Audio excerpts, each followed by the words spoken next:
feel like I did a whole interview already. What's up? I know. It's Way Up with Angela Yee. And Cheryl McKissack Daniel is here with me. You know her as the CEO of McKissack and McKissack. Thank you for joining me today. I'm so excited to be here with you, Angela. I'm excited to have you. I could just talk to you about other things too. And I want to say, you have a book out right now. And I read this whole book, The Black Family Who Built America. You know, real estate is fascinating to me. But even from the development side, I love the way that you're able to tell this story. And it gave me like such a nice inside view on the work that you've done, because I know you, but now I really know you. And I know your whole family now, I feel like, from reading this book. So how do you feel now that the book is out? I feel like I have finally accomplished something I've been working on for over 20 years to get this story out, because so many people just don't know who the McKissacks are. And so many people don't even think about who built the structure that they're sitting in right now, or that they go through on a regular basis. You know, even just the train stations in Manhattan, or the airports, or the schools, universities. People don't ever think about, well, who built this? Or that a black woman could be behind that. And that a black woman could be behind it. So I'm excited about getting that general information out and bringing awareness to our industry. Yeah, you are a fifth generation business, which is such a rarity in any race, no matter who you are, right? That is not something that happens too frequently. And as I'm reading this, I'm just thinking about how you were raised into the family business. And I was reading it and thinking like, man, if I would have been exposed to certain things at a younger age, maybe I would have wanted to be a developer or an architect if that was something that I had known when I was a kid. You know, but sometimes if you don't see that, you don't think it's even possible. Well, that's true. And that's another thing that this book is doing, is letting other people know that this is an option as far as a career path and an industry. Now, I mean, you're quite successful in entertainment, so I do okay. You know, I'm not sure you want to consider that now, but you don't play, because I was reading this and I was like, I already got my real estate license, as you know, and then I already was like, I want to get my GC license, because I see some of these GCs and I'm like, I could definitely do that, because I feel like I had a GC and I felt like I had to tell him stuff. Oh, right. You know what I'm saying? Because sometimes they just sub things out. And not all of them. Obviously, there's some good ones. But I feel like certain people I look at and I'm like, they could do it, I could do it. Well, that's true. I mean, yes, but you got to stay on top of general contracting. Yes, you do. It's a tough business in New York City, and there are a lot of regulations. And, you know, it seems like they're changing every day. Something new creeps up that, you know, you need to know about as a business person. But, you know, I'm excited about this business. It's in my blood. I've been doing it for God knows how long, since I started walking construction sites as a little girl with my father. Back then, it was all about the boys. Right. No. And even today, right, there's still times when you can be in a space and be like, not just one of few women, but maybe sometimes the only black woman. Oh, gosh. The only woman, definitely the only black woman. No doubt about that. Yeah. I mean, that early on in New York City, going to any of our trade association galas and dinners and things like that, it was a sea of suits.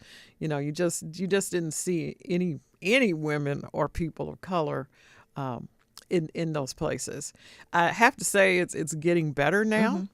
A lot of the MWBE, minority women-owned business programs that the current administration is trying to do away with, they have been very helpful for a lot of these businesses. I mean, over the years, I have seen the percentages of the requirements on these contracts grow from like 5% to like almost 50% right now in New York And you're City. working on JFK, right? Terminal 1. Terminal 1. Terminal 1. So when it comes to MWBEs, what is the requirement there for Terminal 1? Because I know that's something that intentionally you have to be like, okay, we need to have some type of, you know, representation here. Yes. So the client is the Port Authority of New York, and they have a goal on the owners of 30%. Okay. But as you know, the owners are well, they were Carlisle Group, but now they sold to Ferrovio. But we also have Jim Reynolds from Loop Capital and Magic Johnson. And so Jim and Magic both have said, "Oh, that's our floor. We have to do a that's minimum, a minimum of 30%." And I'm glad to say that, we have the participation of 450 minority and women-owned businesses, and we have a spend of over $1 billion at this point. And, that is because the owners have made sure that we do that, because there's so many loopholes. Yeah, there are. Right. When we think about MWBEs, that also, like for women, and I've learned this just from getting part of the program as well. But a lot of times I've read that, like, white men will have their wives get an MWBE. Wives. Daughters, family members. Yes. And so that's kind of a way for them to slide into that program and keep it in the family. Yes, that is true. And the real legitimate women-owned businesses, they don't like that either. Right. They don't want to see that happen, because then there's a stigma out there about them. Right. People look at you like, oh, you only really? got this. Yeah. Are you really certified or not? But it is another way, because more than 50% of the minority women-owned business goes to the white woman designation. Right. And so they act like, oh, it's all these black people getting things, but it's really helping them more than it's even helping us. Exactly. Yes. One thing I want to say too, and in the book, you gloss over relationship things, right? We need to show McKissack Daniels' relationship book, because listen, I know things are good now, but you went through a lot when it came to relationships. And I wonder if sometimes being a powerful woman and coming from a powerful family can be intimidating to a man. Absolutely.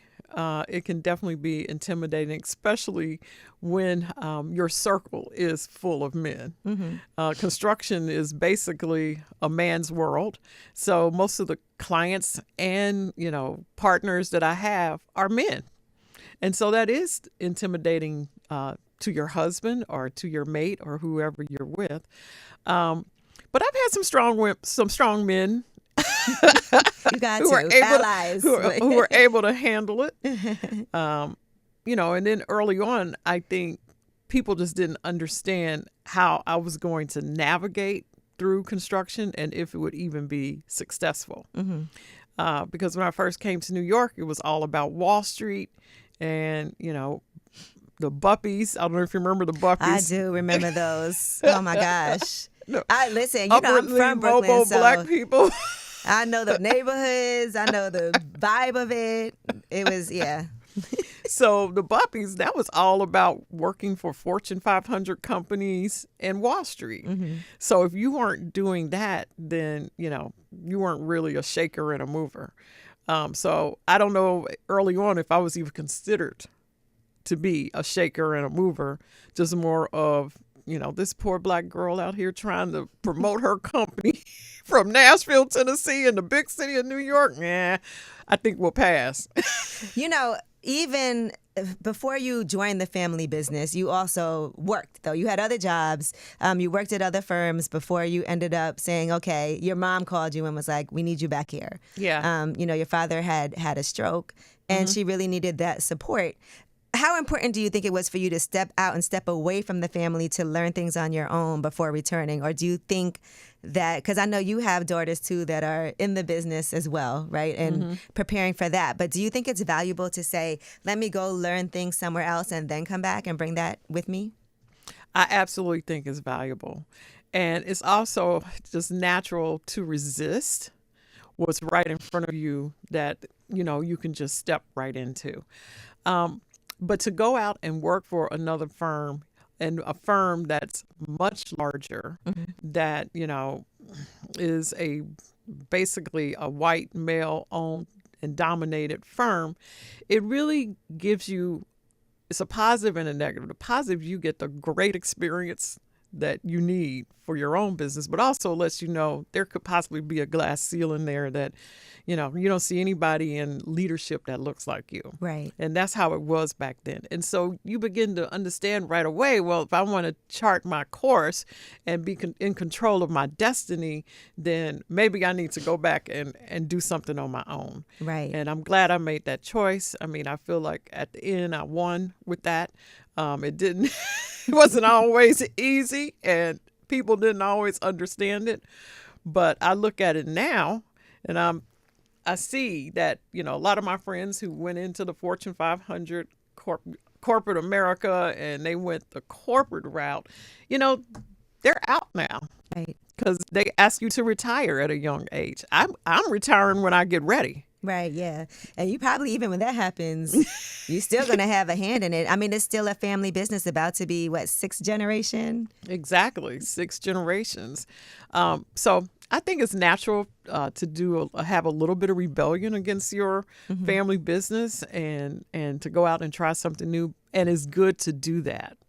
One of your first big projects in New York was the rail system for the Barclays. Yes. Right? And that was fascinating for me to read about that story, because I remember all of the drama of, is this Barclays Center going to happen or is it not? And then there's the argument that people from the community can have about why this is not going to be beneficial, because that does happen, right? And I'm going to and remind me to bring this back to this casino that's happening in New York. I want to bring it back to that. But first, I want to talk about the Barclays. You detail it in the book. It felt like something that may not happen. And I think it was 6 years from when you first signed on to be able to do that things were able to happen. So walk us through that, because I know people who are listening, I just love these insider stories about how things were built. Yes. So Bruce Radner had this amazing vision to build Barclay Arena in Brooklyn over the rail yards, and to buy the Nets team, which to me really revitalized that whole area, right, and brought something home to Brooklyn, because remember, Brooklyn had the Dodgers. Yeah, back in the day. And we lost them. We lost the Dodgers. So now to have a professional basketball team just really revitalized Brooklyn. But there was a lot of opposition anytime you're trying to build something in such a heavily dense area. And so, they were trying to use a little bit of eminent domain, and, they had to take over properties where owners didn't want to relinquish their properties. Right. Or they wanted to hijack them and charge Bruce Radner a whole lot of money. So that's just one of the dynamics he had to deal with.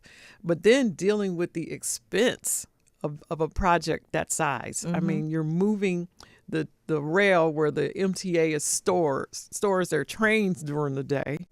And, you're moving that to a temporary location while you're trying to buy out the permanent location. It just feels undoable. It is. And you know what? There's so many. I wonder how we get anything built in New York, because it is almost undoable. And, but that's interesting you say that, because JFK Terminal 1 had the same problems. Wow, yes. We had the same, touch and go. Like, is this going to work, from 1 minute to the next? How's the politics going to play out? Oh, yeah. And so I have learned to understand in New York, eventually, if it's a good enough project, it's going to get done. It is rare that I've been a part of something that just totally failed, that was of that size and magnitude, because that's a mega project. That's he went talk about way over budget. But to even backtrack before that, though, what I love is that while you may have pitched yourself for that, right, you ended up getting the contract for the rail yard. That wasn't initially what you were going after. No. Right. And so talk about that a little bit too. Yeah, no, we fit much better being the contractor or the construction manager for the actual arena. But that portion of work had already been given away to another firm. And so we were offered to do the construction management to move the rail. Well, we didn't have one rail project under our belt at the time. And, I saw that like a glass cliff, like, either we're going to make it or we're going to fall off the cliff and totally crash. But that's the nature of how, you can begin to start a whole nother division in your company if you're willing to take the risk and do the hard work to get it done. And so when they offered that piece, I said, absolutely. I'll take it. I'll take it. Give me whatever you have. I'm going to take it. And so when I got those plans a few days later, and they were as big as this table here, and a bunch of them, I just began to reach out to my network to find out who could help me on this project. And so we started off with a real small contract. Really, it was doing an estimate for a portion of the work. And the contract itself was like $235,000. Right. I read that. I was like, that sounds like nothing. Nothing. I know. It balloons quickly, though. It balloons quickly. And, they called up my good friend, Jim McKenna, and like as a reference, like, do you know this woman? And he was like, oh, yeah, definitely hire her. She'll get it done. So, those are the type of relationships that we need when someone's saying something really good about you when you're not even in the room, you're not even thinking about it. Those are the type sponsors we really need. And so I credit Jim. He's president right now of Hunter Roberts. I credit him a lot for our success in winning that project, but also Bruce Radner, Bob Santa, and all the others who said, yes, let's give McKissack a chance. They have not done this work before, but we know that they can pull it off. Right. And then, one thing led to the next, just going to every meeting that I could, and especially when the client is there. And if the client put out they had a problem, then right away, I'm the one who's going to solve it. Right. And that's the energy people need. That's the energy people need. And people need their problem solved. You can get so comfortable sometimes in your position and who you are and what you've accomplished and your, experiences that you forget to say, I'm here. I'll do whatever you need me to do. Right. No, absolutely. And what else was great about this book was getting some of your family history. But in the midst of getting the McKissack family history, we're also getting the history of America. Yes. And so there were so many things in here that I was reading about for the first time, but also connecting the dots on a lot of things. And what I really realized is when people talk about, well, slavery's in the past, pull yourself up by your bootstraps, where everybody's on an equal playing field right now.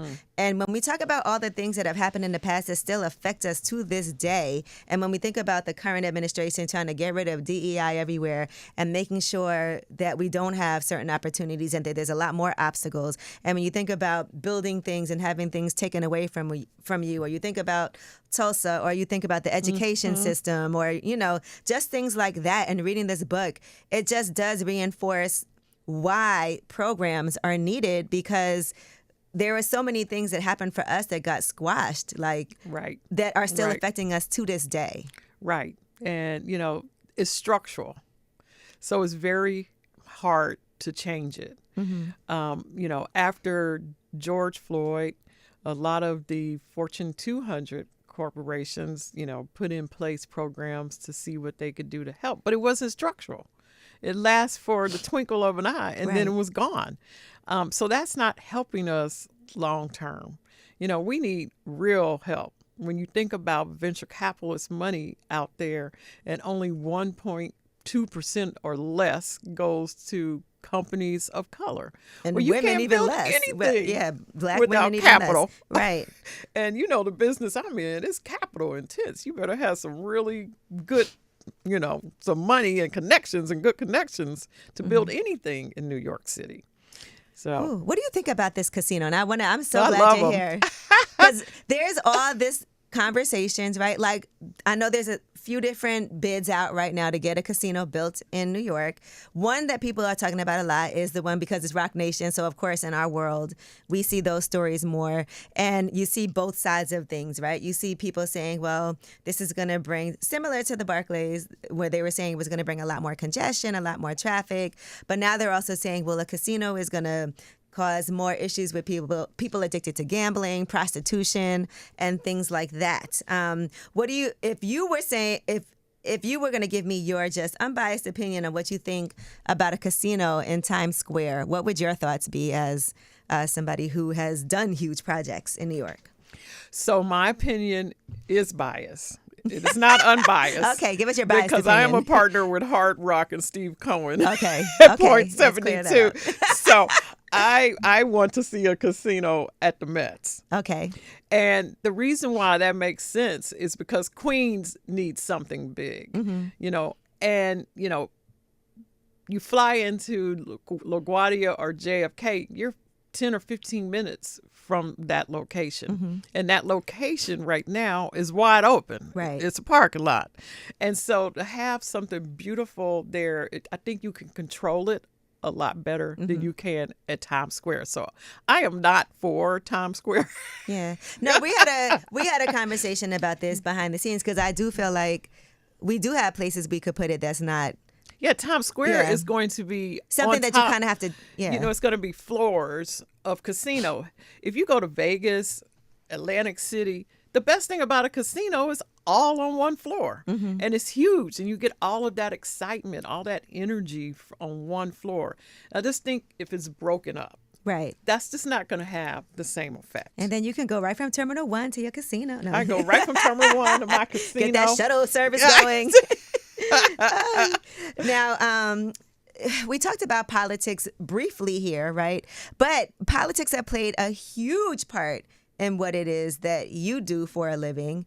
And like you said, relationships might be one of the most important things. So when it comes to right now, we're talking about the mayor in New York City and who is going to end up being mayor. I just want to know, and sometimes it's hard, right? Because you don't know what's going to happen, so you don't want to. It is hard because no matter who's going to be mayor, if it's somebody you didn't want, they can't really hold a grudge against you, but they kind of can.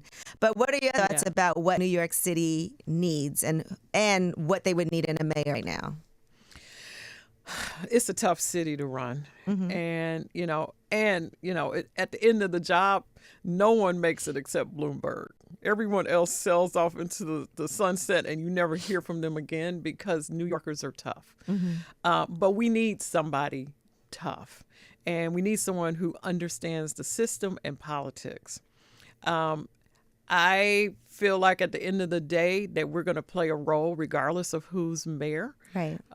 Because anyone who becomes mayor is going to need our expertise when it comes to design and construction, especially how to set up the city with respect to that. We have a housing crisis right now that, some politician needs to set the right policy in place for that. That's the mayor and the governor. And so at the end of the day, we're going to be fine. We're going to play a role in it. Do I have my favorites? Yes. But I reach out to everyone. Okay. I get to know everyone. My father, I remember back in the day, and I don't know, I can't even remember if I put this in the book, but he said, I'm an Afrocrat. Oh, you did put it in there. I did? Yeah, okay, you did. He's an Afrocrat. Not a Republican. So he doesn't care if it's a Democrat not or a Democrat, Republican. but Whoever wins, that's the party he's going to at the end of the election evening. So, and I saw him do that. I would go with him. And, he had relationships with everyone. Because at the end of the day, it's about finding consensus. It's about agreeing on something. We may not agree 100%, but if we're at 60%, okay. Right. That's good for me. That, you know what? That's so important because one thing that you said in this book that I found to be really important is that when you have a partner with a partnership with somebody, you do want that person to be comfortable with that partnership. Yes. Right? You don't want to go into a situation where the person's already mad about whatever they did or didn't get. And that's been important for you in business too. Sometimes you are like, okay, I wanted to have majority ownership, but I'm okay with 49%. Right. And you detail things like that in this. Yeah, if that's going to get some the business job lessons done. here. Yeah, if that's going to get the job done and that's going to make everybody feel like they won, because at the end of the day, we have to build this structure, and that's going to take a minimum of 2 to 3 years. So we're going to be working together for a long time. I don't want you to feel that I took advantage of you in any way. I would want my partner to know that we work together to come to a resolution. But I also say in the very beginning, here's what I want. Right. I'm clear on that. Yeah. I may not get it, but if you don't ask, you're right. If you don't ask, you definitely won't get it. Well, listen, that is a fact. Yeah. Now, another thing that happened in this book, this was so crazy to me, but meeting with the Saudis. Oh, I did not know about this. And this was really, really interesting to me to read about because automatically you hear that name, Bin Laden. yes. And it just evokes all kinds of emotions. Sure. For people here. So just, and listen, you got to have to read the whole book to hear everything. But I just like these little anecdotes for us so that people can understand like all of the different ways that we can go here. So I got a call from a friend who said, I have this consultant working with the Saudis. They want to build X number of soccer stadiums. I think it was 8. And they're looking for some American companies, and they want one of those companies to be Black. I'm like, really? So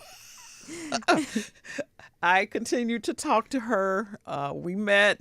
I kept vetting the situation, and then I said, well, you got to tell me who it is we're meeting with. They're like, nope, can't tell you. Mm-hmm.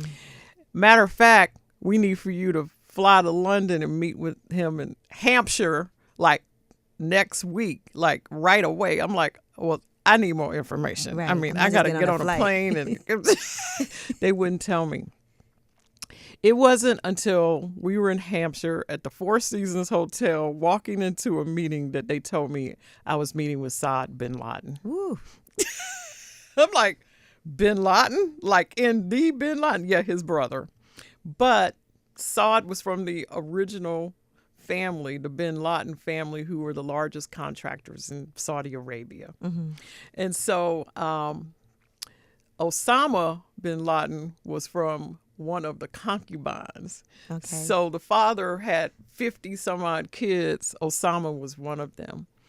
And so that gave me a little bit of ease, but you're still going into a meeting shell shocked. Yeah. Yeah. over the name and who you're meeting with. And in my mind, I'm just thinking, how am I going to play this when I get back to the U.S.? Who can I talk to about this to get support around this project? The minute you say the bin Laden name. Oh, yeah. Yeah. But you know what? They turned out to be some of the most sincere people.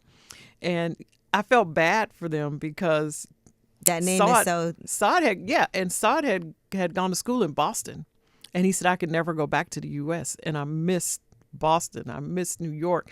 Just bring me anything you can from the city of New York. And I mean, like I would take him little trinkets right off the street that said New York, New York, and he would love it. Mm-hmm. He was like, thank you so much. And so, can you imagine having billions and billions of dollars and you can't come to New York? You can't go to LA. You can't go anywhere in the United States. With that, I was thinking, are there times, because business is business, but are there people morally, does that matter? Like if you're like, well, morally, I don't like this person's stance or things that they've done. And I'm not talking about that case, but I just mean in general. I'm sure, have there been times when you were torn about making decisions based off of, I don't know if that person aligns with what I stand for? Yes, absolutely. And it wasn't in Saad's case. Right. I would have, worked with Saad to the end because I thought he was a genuine businessman with integrity. But you do run across people who you can tell right away don't have that same integrity. Mm-hmm. They wanted to use, the McKissack name, put it out front, but only give you 10% of the partnership. And so that's not right either. And so those people I'd have to walk away from. Mm-hmm. I'd have to say, no, I can't do business with you. Or no, I can't take your money, because it's wherever it's coming from.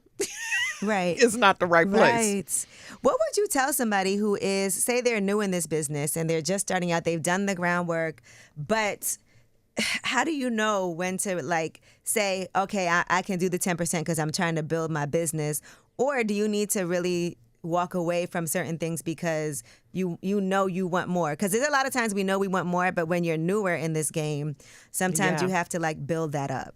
No, I agree. Like early on, they're, unconventional. Maybe that's the best way to put it. Things that, you might have to just bite your tongue and take it.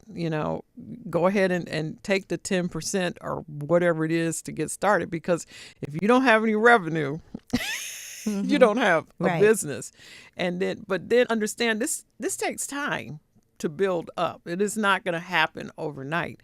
But eventually you can get to the point where you can say no to people, or you can put people in their place. You can say, I'm not doing that. And here's why. If you want to work with me, here are my boundaries, here are my standards, and you got to do it my way, or we're not doing it at all. And so early on, you got to do what you have to do to generate some revenue. And I understand that. I say do it. Right. I say do especially early on. Early on, do it. How important was knowing your family history and putting it in this book for other people to know as well? Because, the name definitely rings bells. And I also love the way that you framed it, because just early on thinking about like your great-great-great-grandfather and him being in this business and the obstacles that they had, but still being able to have a team. And I think even for me, understanding how slavery was different, amongst like the slave owners who had a smaller team of people versus people who had like, we always see movies and think of the slave owners who had like hundreds of slaves outside on the plantation. But people had different relationships, obviously, with, depending on what their team was like. And your family, they were able to make it happen for themselves as far as when it was time, to be free and get work done. They had so much skill and so much ability under their belt that was passed down and passed down.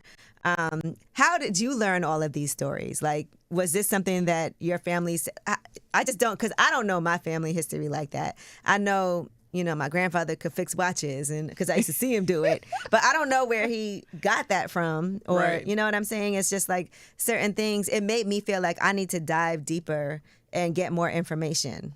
Yeah, well, I have to say it all started with the family tree, and then the stories associated with that family tree. I remember the stories of, my father talking about his father and how he had all these names. And he had all these names because his grandparents had 7 girls first, and then 7 boys. But they wanted boys.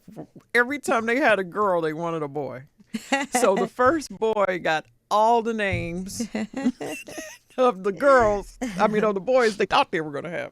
So his name was Moses Edward John Henry Lewis McKissack. Good Lord.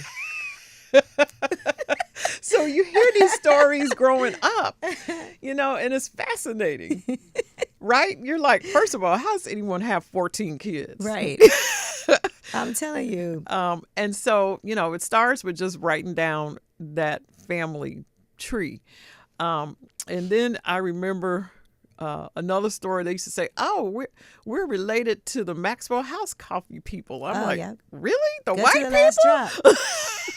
So, when I got to the bottom of that story, and the real story is that the McKissack slave that was given to as a wedding gift to the Maxwell family, he married one of their slaves. So it wasn't like he married a Maxwell. Right.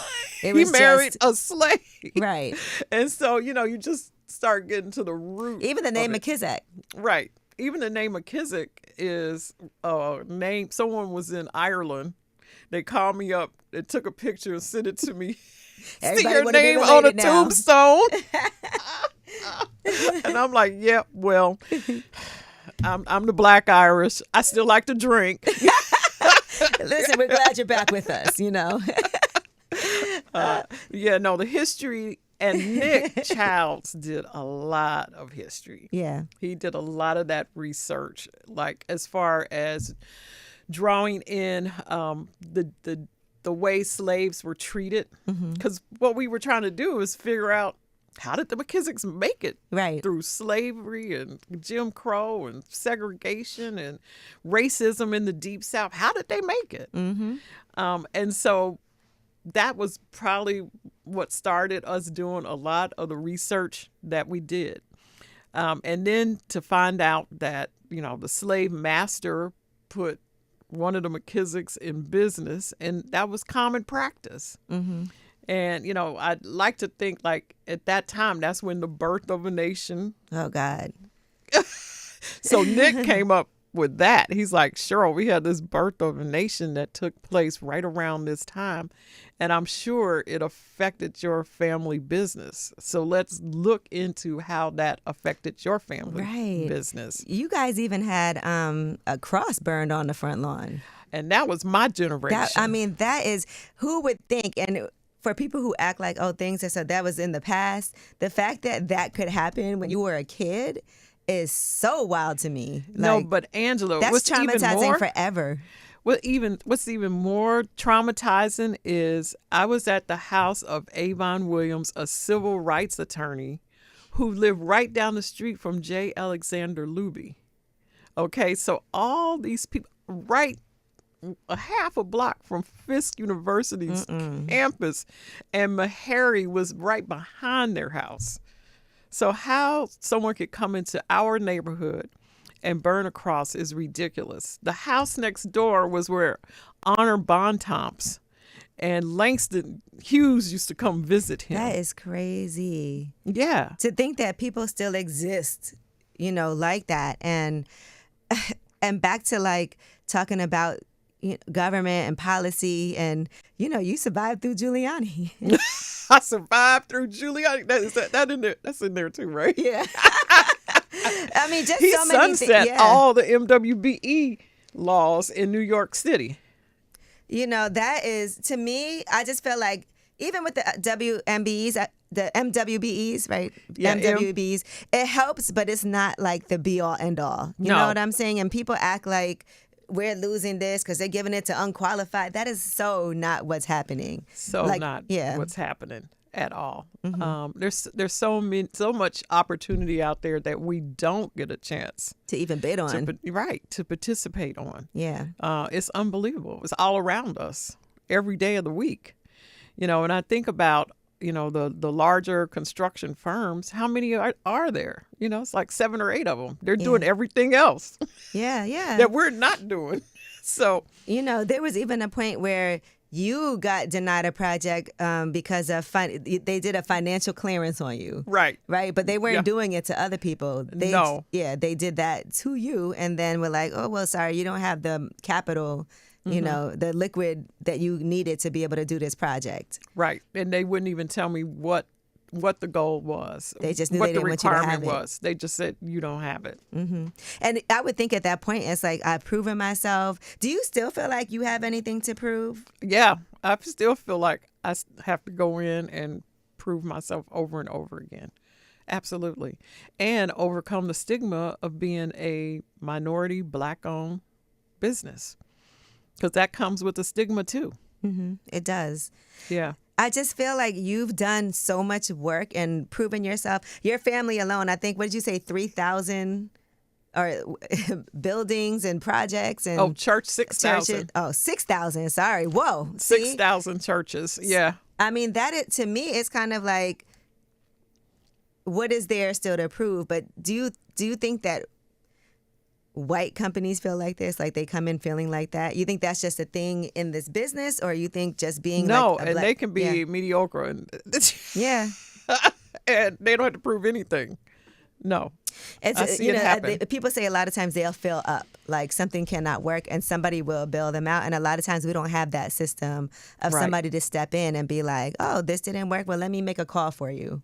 Right, and that's across the board. Mm-hmm. I'm selling our business not just to our clients. I'm selling it to employees. When I'm trying to get the best talent out there to work for my company, I'm selling that. I'm selling it to banks, insurance companies. Everywhere I turn, I have to sell it to someone. So, no, it's something that has to be addressed, but it's so deeply ingrained, I don't see how that's going to happen. Right. And that's exactly why we need these programs, because these programs allow everyone to have a level playing field to enter the game, just to enter. Right. And, then after you enter, like you said, you can build a reputation, and you can point to the work that you've done and the staff that you have. But if we don't have these programs, where do people get started? How are things now? Because, we hear a lot about what's going on with the tariffs. How is that affecting business for you? Because sometimes we don't think about, obviously for all of us, we see the prices rising when we go to the supermarket in so many different ways. I mean, I'm a small business owner, and I can see that people aren't coming out the way that they used to. Mm-hmm. And having to upcharge for things. I mean, coffee, the price of coffee has gone up, because of the tariffs. And it's really hard for us to have to pass those costs on to people who are already strapped right now. But how is that affecting your business right now? Well, the cost of equipment is higher, and supplies. But the only project that I've seen that it really affects is Terminal 1 at JFK.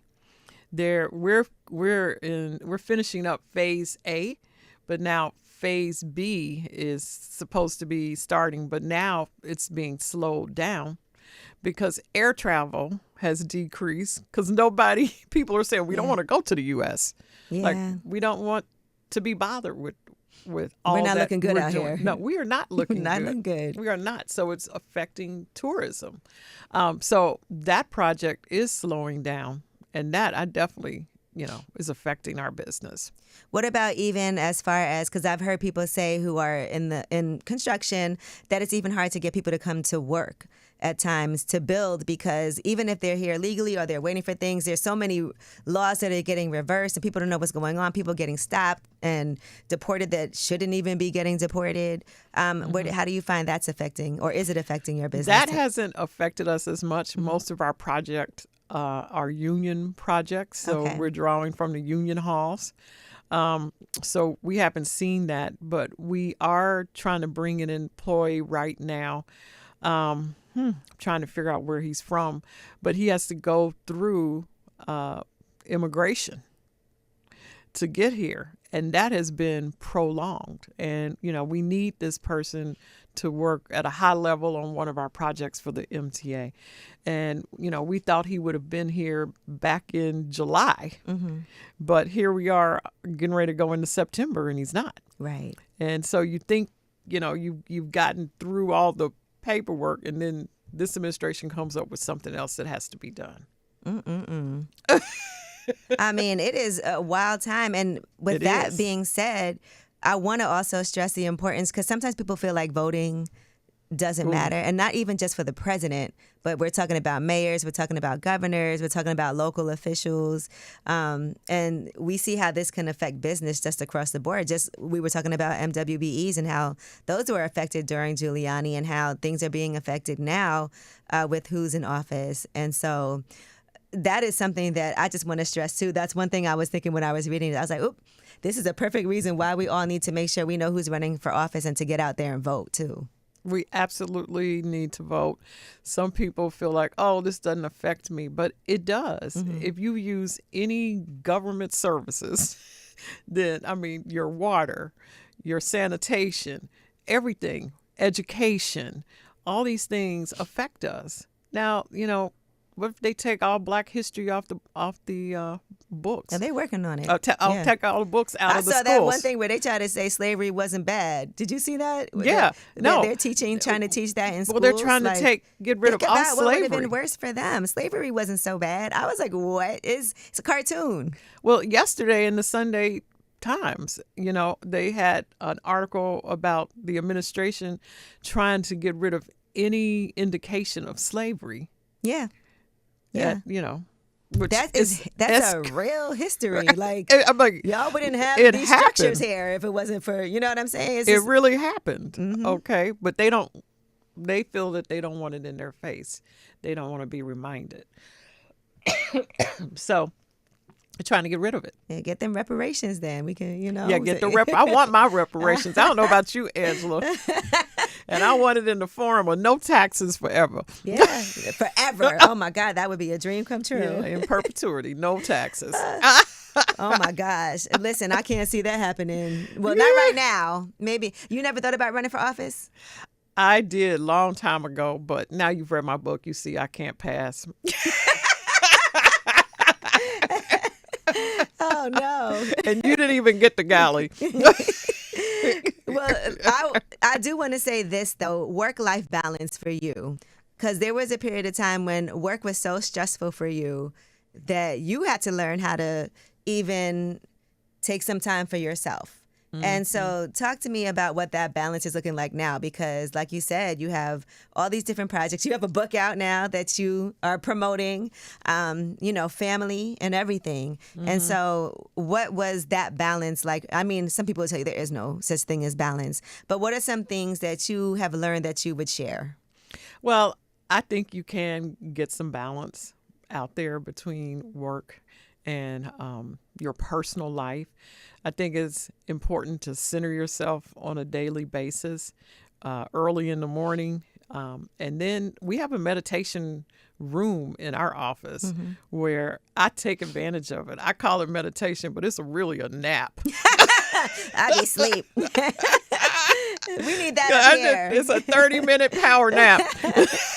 Those power naps are good for your health. Sometimes you definitely need those. They really are. And so, I think it's important that you do take time for yourself because, as you know, I've had a stroke. February 25th of this year, I had open heart surgery. And so all of these things are the result of not taking care of yourself. So if I'm not good, then what's it all for? Right. You want to have good health. And so it's important. Definitely. And you can't have that balance. It's important to spend time with your family. And, whatever is you can't a nanny cozying up to your husband. I know the nanny. I need to learn more about that. Okay. That stuff happens so fast. Got to keep your eye open. I'm still coming home. We still got them cameras. No, follow your intuition. Your intuition will not lie to you. No. Listen, I'm telling you, we need a whole Cheryl McKissack Daniel story about that aspect, the relationship stuff, because I want your daughters, because thinking about how you probably drove your parents crazy when you were young. Did you give them some grace knowing how you was definitely like me when I was a kid? Yeah, no, I gave them a lot of grace, but then I wasn't my mother either. My mother was like a general. Okay. So she reigned. We did not curse in front of her. One time my sister and I called her a bitch. Oh my God! You was under her breath, and she's like, "What did you say?" Oh, it's over. We were like, "Nothing, not a thing, nothing." But because of that made us want it to be really mischievous. We wanted to, rebel against all of especially that. me. Yeah, I did that a lot more than my sister early on, but I got it out of my system. I think that's good. You get it out your system at a young age, so you're not later on in life like. Exactly. The rebellious. It's also nice that you had your sister with you. Yeah. And along this journey. Because it can be very lonely, especially, going to high school. Well, K through 12, we were in an all predominantly white school that was private. And, when we first went to that school, maybe there were 6 people of color in the entire school. Sheesh. K through 12. When we graduated with 5 or 6, black folks with a class of 75. So, That's so tough. Yeah. Trust me, I went from kindergarten to 6th grade. My school was pretty much all black. I think there was like 2 white kids in the whole school. But then I went to private school, and that's when I was like, it was tough. It was but really so it was tough. good to have a buddy. Yeah. Yeah. And then you went to Howard, forget all this. Oh, please. Hands down, the best experience ever. Yeah, no, absolutely. I mean, they're also talking about HBCUs and trying to expand in more places outside of the South. And I know that's been a Okay. conversation. Really? Yeah, that's going on now. So you might want to get your Excellent. hands in, building some of these campuses. Absolutely. You said, really? Yeah, let me know about that. Listen, that's the only way I could see it happening. Okay. Well, Yeah. Congratulations on this book coming out. I Thank loved you. reading it. Like I said, I'm a person who absolutely loves to read all about real estate, to read all about the journey that you've been on. Just me having known you, I admire you so much. And I feel like this book really gave me a glimpse more into your personal, who made you who you are today, but the family the Black family who built America. And we got definitely a chance to learn more about that. Even I came to your office party and you talked about the meditation room, but there's also like beautiful artwork. Yes. On the walls. Beautiful. It felt like a lot of things were just very intentional for your office and your staff. Absolutely. We have invested a lot in Black art. And, it's pieces that other people may not have known anything about and artists that people may not have known anything about. But we featured them when you came. I literally did a tour. I was it was like a museum. But that's amazing to be able to come and see that like on the walls. That it makes you feel like really proud to Yeah, proud that we can actually produce this beautiful excellence. Y'all had a lit party too. I want to say this. I'm coming back this year. Oh, good. Thank you. We want you there. But thank you so much. And you guys, make sure you pick up this book and read it if you haven't had a chance to do that. Are you doing any more dates for, in person where people can get a chance to meet you? Or Yes. We have a date October 22nd with Charlemagne. And then we have Atlanta the 10th of September. Okay, no, and and dates at the top of your head. Nashville's the 16th of October. And so, we have quite a few dates coming up. All right, good. We got to make sure we look for that. What's the website so I know where we can, if people want to come and meet you in person and get their book signed and have that conversation. Is there a website? Chandra, I know you know. Go ahead. It's CherylMcKissackDaniel.com. Okay, CherylMcKissackDaniel.com. And we'll also be at InvestFest. Oh, and you'll be right, at at InvestFest. I forgot Okay, that. that's coming up Yeah, right now, this Rashid and weekend. Troy. Okay. Yeah. Oh, and he was at Rashad was there too at the holiday party. All right. Well, shout out to them. That's what I'm talking about. Thank you Yep. so much for joining me. Oh, my pleasure.